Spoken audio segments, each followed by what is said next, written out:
Hey neighbor, this video is going to be a little different than most of my recent few in that I want to talk about supply and demand and the impact it has on real estate. Realtor.com just released a data set showing that unequivocally the amount of available real estate for purchase is declining year over year from a high in 2017, little uptick in 2020 when people stayed put, and now to the day we're sitting at just over 60% of our usual inventory levels. If you were lucky enough to take an economics class in high school or college, this law of supply and demand may ring a few bells.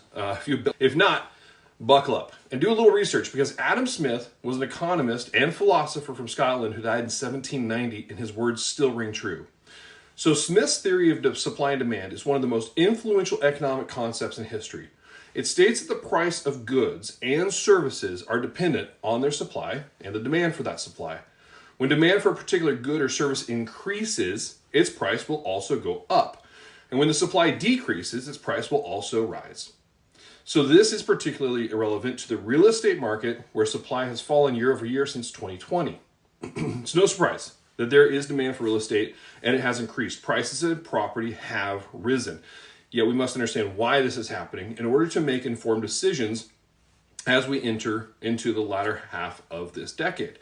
That's where Adam Smith's theory on supply and demand comes in.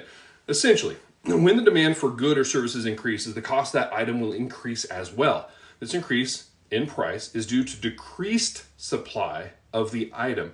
With less of the item to go around, buyers must be willing to pay more to acquire it. Meanwhile, when the supply of an item increases, its price decreases as it becomes more accessible. These fluctuations in price based on changes in supply and demand are what drives the real estate market.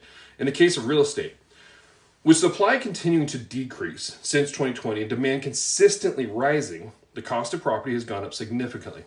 And while some may argue that this rise on prices is only temporary, it is important to keep in mind that these cycles can cause lasting trends in the market if the situation persists. So Adam Smith's theory of supply and demand is a major factor in understanding economics of real estate.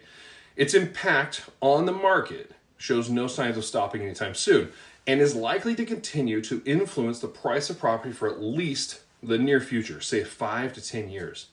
To stay informed on changing prices and trends in the real estate market, it's important to stay up to date with both supply and demand figures in your area.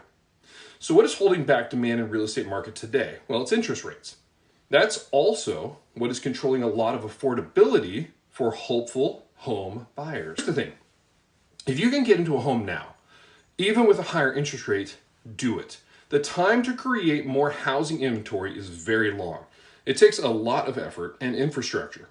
However, the time to get a lower interest rate can happen quickly. The markets just have to turn. If you own a home, even at higher interest rates, can be stressful to afford. But as soon as the rates go down, you can refinance it and be in a better position. But if you don't want a home because the high rates are high and you're waiting for rates to fall, at which point you anticipate buying a house, understand that demand will be much higher than it is today. Prices will increase dramatically and quickly because they pivot on interest rate, not supply. The other thing about Adam Smith's theory was inefficiencies. Markets gain efficiency. Since 2008, with the market crash of the housing bubble, underwriting and loan creation is much more efficient than ever before, which means we can write loans within 30 days on almost any type for any type of borrower. Efficiency and demand mean increases and prices increase and prices rise in your marketplace. Look, I just want you to be aware. If you have any questions, let's have a dialogue. Neighbor, I'm here to help, and I want you to be well educated and ready to go if you decide to buy a home in this market.